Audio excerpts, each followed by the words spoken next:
KPSC ಅಧ್ಯಕ್ಷ ಶಿವಶಂಕರಪ್ಪ ಸಾವುಕಾರ್ ಇವರ ವಿರುದ್ಧ ತಮ್ಮ ಪುತ್ರಿಯರಿಗೆ ಕೆಲಸ ಕೊಡಲು ಡೂಪ್ಲಿಕೇಟ್ ಇನ್ಕಮ್ ಸರ್ಟಿಫಿಕೇಟ್ ಕೊಟ್ಟಿದ್ದಾರೆ ಅನ್ನುವ ಆರೋಪ ಕೇಳಿಬಂದಿದೆ. ಇದೇ ವರದಿಯನ್ನು ಫ್ರೀಡಮ್ ಟಿವಿ ಕೂಡ ವರದಿ ಮಾಡಿತ್ತು. ಆ ನಂತರ ಕೇಂದ್ರ ಸಚಿವ ಪ್ರಹ್ಲಾದ್ ಜೋಶಿ ಅವರು ರಾಜ್ಯಪಾಲರಿಗೆ ಒಂದು ಕಂಪ್ಲೇಂಟನ್ನು ಕೊಟ್ಟಿದ್ದಾರೆ. ಇದು ಏನೋ KPSCಯನ್ನು ಕ್ಲೀನ್ ಮಾಡಬೇಕು, ಜೊತೆಗೆ ಇವರ ವಿರುದ್ಧ FIR ದಾಖಲಿಸಿ ಇದಕ್ಕೆ ಸಮಗ್ರ ತನಿಖೆ ಮಾಡಬೇಕು ಅಂತ ಜೋಶಿಯವರು ಒತ್ತಾಯ ಮಾಡಿದ್ದಾರೆ. ಸರ್, ಈ KPSC ಅನ್ನೋದೇನಿದೆ ಹಗರಣಗಳ ಕೂಪ ಅಂತ ಇಡೀ ಪ್ರತಿಯೊಂದು ಮಗು ಕೂಡ, ಕರ್ನಾಟಕದ ಒಂದು ಮಗು ಕೂಡ ಮಾತಾಡುವ ಪರಿಸ್ಥಿತಿ ಬಂದ್ಬಿಟ್ಟಿದೆ. ಕರ್ನಾಟಕ ರಾಜ್ಯದ ಈ ಆಡಳಿತ ವ್ಯವಸ್ಥೆಯ ಕುಸಿತಕ್ಕೆ, ಕರಪ್ಷನ್ನು ಈ ಲೆವೆಲ್ ಮುಗಿಲು ಮುಟ್ಟೋಕ್ಕೆ KPSCನೇ ಕಾರಣ ಅಂತ ಹೇಳಲಾಗ್ತಾ ಇದೆ.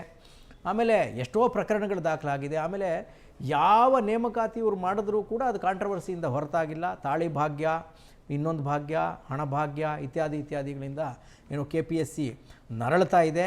ಈ ನರಳ್ತಾ ಇರುವ KPSCಗೆ ಶಿವಶಂಕರಪ್ಪ ಸಾವುಕಾರ್ ಅನ್ನೋರು ಅಧ್ಯಕ್ಷರಾಗಿದ್ದಾರೆ. ಕಡೆಗೆ ಈಗೇನೋ ಕೆಲವೇ ದಿನಗಳಲ್ಲಿ ಅವರದ್ದು ಅವಧಿ ಮುಗಿತದಂತೆ. ಅವರಿಬ್ಬರ ಹೆಣ್ಣು ಮಕ್ಕಳಿಗೇ ಕೆಲಸ ಕೊಡಿಸೋದಕ್ಕೆ ಅಂತ ಇವರು ಶಾರ್ಟ್ಕಟ್ ಅನುಸರಿಸಿದ್ದಾರೆ, ಅಕ್ರಮ ಮಾಡಿದ್ದಾರೆ ಅಂತ ಸುದ್ದಿ. ಇದ್ರ ಬಗ್ಗೆ ತನಿಖೆ ಮಾಡಬೇಕು ಅಂತ ಪ್ರಹ್ಲಾದ್ ಜೋಶಿ ಅವರು ಆಗ್ರಹ ಮಾಡಿದ್ದಾರೆ. ಇನ್ನೂ ಕೆಲವು ಮಾಹಿತಿಗಳು ಬರ್ತಾ ಇದೆ ಸರ್. ಯಾರೊಬ್ಬರು ರೀಸೆಂಟಾಗಿ 256 ಪೋಸ್ಟ್ ಏನೋ ಕಾಲ್ ಮಾಡಿದ್ದಾರೆ. ಅದು ಕೋರ್ಟ್ ಅಂಗಳದಲ್ಲಿ ಹೋಗಿದೆ, ಸರಿಯಾಗಿ ಮಾಡಿಲ್ಲ ಇವರು ಅಂತ. ಅದು ಲೀಕ್ ಆಗಿದೆ ಕ್ವಶನ್ ಪೇಪರ್ ಅನ್ನುವ ಸುದ್ದಿ ಕೂಡ ಹರಿದಾಡ್ತಾ ಇತ್ತು ಹಿಂದೆ.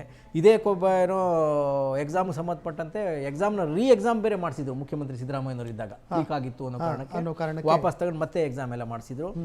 ಇನ್ನು ಕೆಲವು ಆಫೀಸರ್ಸ್ಗಳು, ಇನ್ನೊಬ್ಬ ಯಾರೋ IPS ಆಫೀಸರ್ ಇದ್ದಾರಂತೆ, ಅವ್ರಿಗೂ 2 ಮಕ್ಕಳಿದ್ದಾರಂತೆ. 2 ಮಕ್ಕಳಿಗೂ ಏನೋ ಲಿಸ್ಟ್ ಆಗಿದೆಯಂತೆ. ಈ ಥರ ಸುಮಾರು ರಾಜಕಾರಣಿಗಳ ಮಕ್ಕಳಿದ್ದಾರಂತೆ, ಕೆಲವರು ಹಣ ಕೊಟ್ಟಿರೋರು ಇದ್ದಾರಂತೆ.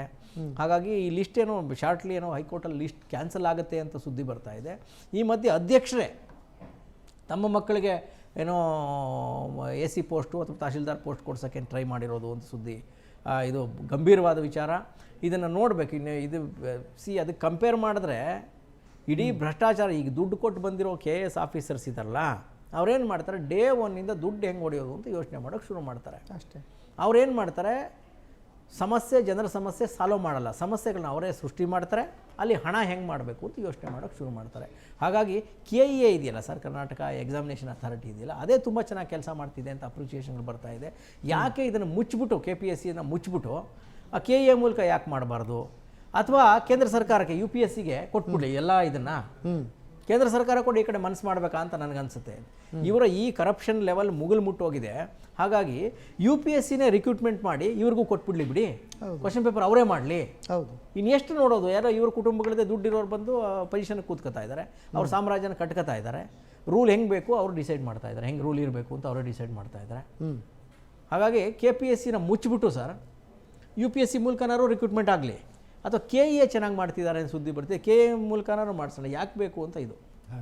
ಈಗ UPSCಲಿಂದ ಮಾಡಲಿ ಅಂತೇಳಿ ನೀವು ಹೇಳ್ತಾ ಇದ್ರಿ. ಆದರೆ ಕೆಲವೊಂದು ಏನಪ್ಪ ಅಂದರೆ UPSC ಏನಪ್ಪ ಅಂದರೆ ನಾರ್ತ್ ಡಾಮಿನೇಟೆಡ್. ಅದು ಅಲ್ಲಿ ಯಾವುದೇ ರೀತಿಯಿಂದ ಏನಪ್ಪ ಅಂದರೆ ಒಂದು ರಾಜ್ಯಗಳಿಗೆ ಅವಕಾಶ ಇಲ್ಲ. ಈಗ UPSC ಯಾರು ಚೇರ್ಮನ್ ಆಗ್ತಾರೆ, ಯಾರು ಡೈರೆಕ್ಟರ್ಸ್ ಆಗ್ತಾರೆ, ಯಾರು ಆಗ್ತಾರೆ ನೋಡ್ತಾ ಬಂದಿದ್ವಿ ನಾವು ಹಿಸ್ಟ್ರಿಯಲ್ಲಿ. ಅಲ್ಲಿ ನಾವು ಯಾವುದೇ ರೀತಿಯಿಂದ ಏನಪ್ಪ ಅಂತಂದ್ರೆ ಭ್ರಷ್ಟಾಚಾರ ನಡೆದಿದೆ ಅಂತೇಳಿ ನೇರವಾಗಿ ಆರೋಪಿಸ್ಲಿಕ್ಕೆ ಆಗಲ್ಲ. ಅಲ್ಲ, ಅಲ್ಲೂ ಕೆಲವರು ಸಚಿವರ ಮಕ್ಕಳು ಓದ್ದೇನೆ ಎಕ್ಸಾಮ್ ಪಾಸ್ ಮಾಡಿದ್ದಾರೆ ಅಂತ ಇದೆ ಸರ್. ಇದೆ ನೋಡಿ, ಅವರು ಸೆಲೆಕ್ಷನ್ ಆಗಿದ್ದಾರೆ. ಹೌದು, ಹಾಗೆ ಕೆಲವೊಂದೆಲ್ಲ ಇದ್ದಾವೆ. ಈಗ ನಾವೇನಂತ ಹೇಳಿದ್ರಪ್ಪ ಅಂದ್ರೆ ನಮ್ದು ಇಲ್ಲ ಅಂತಂದ ತಕ್ಷಣ ಅದನ್ನ ಬಿಟ್ಕೊಡ್ಬಾರ್ದು ಅಂತ. ಯಾಕಂದರೆ ನಮ್ಮ ರಾಜ್ಯದ ಹಕ್ಕು ಅದು. ಒಂದು ಫೆಡರಲ್ ಸಿಸ್ಟಮ್ನೊಳಗಡೆ ಏನಪ್ಪ ಅಂದ್ರೆ ನಮಗೆ KPSC ಅಂತಕ್ಕಂಥದ್ದು. ಆದರೆ ಅದನ್ನು ಸರಿಯಾದ ರೀತಿಯಿಂದ ಏನಪ್ಪ ಅಂದ್ರೆ ರೂಪಿಸಬೇಕಾಗತ್ತೆ. ಯಾಕೆ ಅಂತ ಹೇಳಿದ್ರಪ್ಪ ಅಂದ್ರೆ ಈಗ HN ಕೃಷ್ಣ ಅವರು ಇದಕ್ಕೆ ಏನಪ್ಪ ಅಂದ್ರೆ KPSC ಅಧ್ಯಕ್ಷರಾಗಿದ್ದರು. ಅವ್ರು ಏನಪ್ಪ ಅಂದ್ರೆ 3A ಹಗರಣ ಆಯ್ತದು. ಅಲ್ಲಿ ಫುಲ್ ಎಲ್ಲ ಏನಪ್ಪ ಅಂದ್ರೆ ಇದು ಏನಂತ ಮದುವೆ ಮುಂಜ್ವಿ ಅದಕ್ಕೆ ಏನಪ್ಪ ಅಂದ್ರೆ ಅದು ಮ್ಯಾಟ್ರಿಮೋನಿಯಲ್ ಆಗಿ ಹೋಗ್ಬಿಟ್ಟಿತ್ತು ಅವ್ರ ಕಾಲದಲ್ಲಿ.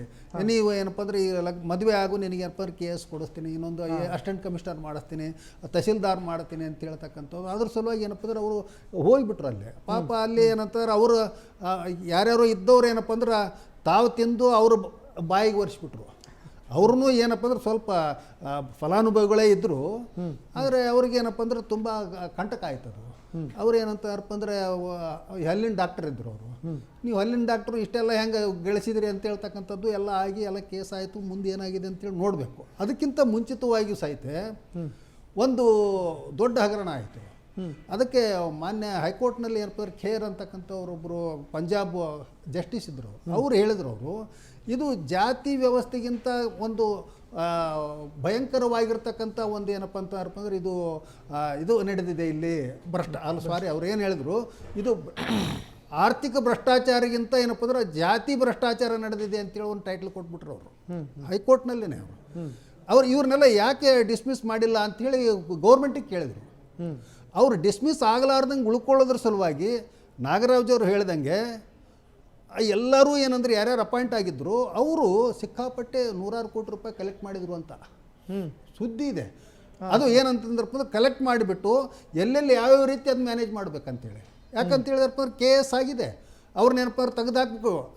ತೆಗೆದಾಕ್ಲಾರ್ದಂಗೆ ಯಾವ ರೀತಿಯಲ್ಲಿ ಏನಪ್ಪ ಅಂದ್ರೆ ಹೈಕೋರ್ಟ್ನಲ್ಲಿ ಸ್ಟೇ ತರಬೇಕು, ಯಾವ್ಯಾವ ಲೆವೆಲ್ನಲ್ಲಿ ಪ್ರಯತ್ನ ಮಾಡಬೇಕು, ಅದೆಲ್ಲ ಮಾಡಿ ಅದಕ್ಕೆ ಅವ್ರು ಏನಪ್ಪ ಅಂದ್ರೆ ಒಂದು ಮಾತು ಹೇಳಿದ್ರು ಖೇರ್ ಅವರು, ಯಾರು ದಂಡಾಧಿಕಾರಿಗಳು ಅದಾರೋ ಅವರೇ ಕ್ರಿಮಿನಲ್ಸ್ ಇದ್ದಾರೆ, ಹೇಗೆ ದಂಡಾಧಿಕಾರಿಗಳಾಗ್ಲಿಕ್ಕೆ ಸಾಧ್ಯ ಅಂತ.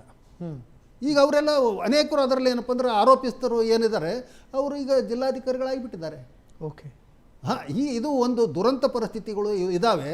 ಇದ್ರ ಬಗ್ಗೆ ಏನಂತ ಹೇಳಿದ್ರಪ್ಪ ಅಂದರೆ ಇದು ವ್ಯವಸ್ಥೆನೇ ಹೀಗೆ ಅಂತಕ್ಕಂಥದ್ದು ಆಗಬಾರ್ದು. KPSC ಏನಪ್ಪ ಅಂದ್ರೆ ಪುನರ್ಜೀವನಗೊಳಿಸ್ಬೇಕು, ಅದನ್ನ ಜೀರ್ಣೋದ್ಧಾರ ಮಾಡಿ ಅದನ್ನ. ಆದರೆ ಅದನ್ನ ಏನಪ್ಪ ಅಂದ್ರೆ ಬಿಟ್ಕೊಡೋದು ಬೇಡ. ನಾವೆಲ್ಲೋ UPSCಗೆ ಹೋಗಿ ಅದನ್ನೇನಪ್ಪ ಕೊಟ್ಟರಪ್ಪ ಅಂದ್ರೆ ಅಲ್ಲೇನು ಸರಿಯಾಗಿಬಿಡುತ್ತೆ, ಅಲ್ಲಿ ನ್ಯಾಯ ಸಿಗುತ್ತೆ ನಮ್ಮ ಕರ್ನಾಟಕದ ಕನ್ನಡಿಗರಿಗೆ ಅಂತಕ್ಕಂಥದ್ದು ಸಹಿತ ನನಗೆ ಗ್ಯಾರಂಟಿ ಇಲ್ಲ. ಹಾಗಾಗಿ ಇಲ್ಲಿ ಏನಪ್ಪ ಅಂದ್ರೆ ಅದು ತೀವ್ರವಾದ ಒಂದು ತನಿಖೆ ಆಗಬೇಕು. ಅವ್ರು ಯಾರೋ ಸಾಹುಕಾರ ಅಂತೆ ಪಾಪ, ಅವರು ಸಾಹುಕಾರಿಗೆ ಯಾಕೆ ಬೇಕಾಗಿತ್ತು, ಯಾರೋ ಅವ್ರ ಮಗಳಿಗೆ ಆಗಿ ಅವ್ರ ಮಗಳಿಗೆ ಏನಂತ ಹೇಳಿದಪ್ಪ ಅಂದರೆ ಒಂದು ಇದನ್ನು ಕೊಟ್ಟಿದ್ದಾರೆ, ಏನೋ ಫಾಲ್ಸ್ ಇನ್ಕಮ್ ಸರ್ಟಿಫಿಕೇಟು. ಇಂಥದ್ದೇ ಒಂದು ಪ್ರಕರಣ ಏನಪ್ಪ ಅಂದ್ರೆ ರಾಯಚೂರು ಅಗ್ರಿಕಲ್ಚರ್ ಯೂನಿವರ್ಸಿಟಿಯ ವೈಸ್ ಚಾನ್ಸಲರೇ ಮಾಡಿದರು. ತಮ್ಮ ಮಗನ ಸಲುವಾಗಿ ಏನಪ್ಪ ಅಂದ್ರೆ ಫಾಲ್ಸ್ ಏನಪ್ಪ ಅಂದ್ರೆ ಕೊಟ್ಟು ಅವ್ರನ್ನ ಏನಪ್ಪ ಅಂದ್ರೆ ಸೆಲೆಕ್ಟ್ ಮಾಡಿದ್ರು, ಫಾಲ್ಸ್ ಇನ್ಕಮ್ ಸರ್ಟಿಫಿಕೇಟು. ಇಂಥವೆಲ್ಲವೂ ಇದ್ದಾವೆ. ಅವು ಏನಪ್ಪ ಅಂದ್ರೆ ಬೆಳಕಿಗೆ ಬಂದದ್ದು ಅಷ್ಟೇ ಬೆಳಕಿಗೆ ಬರ್ತಾ ಇದ್ದಾವೆ, ಇಲ್ಲದೆ ಇದ್ದದ್ದು ಹಾಗೆ ಹೋಗ್ತಾ ಇದ್ದಾವೆ. ಅದಕ್ಕೇನಂತಾರೆ ತೀವ್ರ ರೀತಿಯಲ್ಲಿ ಏನಪ್ಪ ಅಂದ್ರೆ ಅದನ್ನ ಗಮನ ಹರಿಸ್ಬೇಕು. ಅದು ಒಂದು ದೊಡ್ಡ ಅಪರಾಧ ಇದೆ. ಅದನ್ನ ಯಾವ ರೀತಿಯಲ್ಲಿ ಏನಪ್ಪ ಅಂದರೆ ಆ್ಯಕ್ಷನ್ ತೊಗೋಬೇಕಂತಕ್ಕಂಥ ಎಲ್ಲದಕ್ಕಿಂತ ಏನಪ್ಪ ಅಂದ್ರೆ ಮುಖ್ಯವಾಗಿ ನಮ್ಮ ಫ್ರೀಡಮ್ TV ಅದನ್ನೇನಪ್ಪ ಅಂದ್ರೆ ಭಾಳ ಮುಖ್ಯ ಒಂದು ಸುದ್ದಿ ಅಂಥೇಳಿ ಬಿತ್ತರಿಸಿದ ಮೇಲೆ ಏನಪ್ಪ ಅಂದ್ರೆ ಇದಕ್ಕೆಲ್ಲ ಇಷ್ಟೊಂದು ರಿಯಾಕ್ಷನ್ಸ್ ಬರ್ತಾ ಇದ್ದಾವೆ ಅಂತಕ್ಕಂಥದ್ದು ನಾವು ಏನಪ್ಪ ಅಂದ್ರೆ ನೋಡಬೇಕಂತ.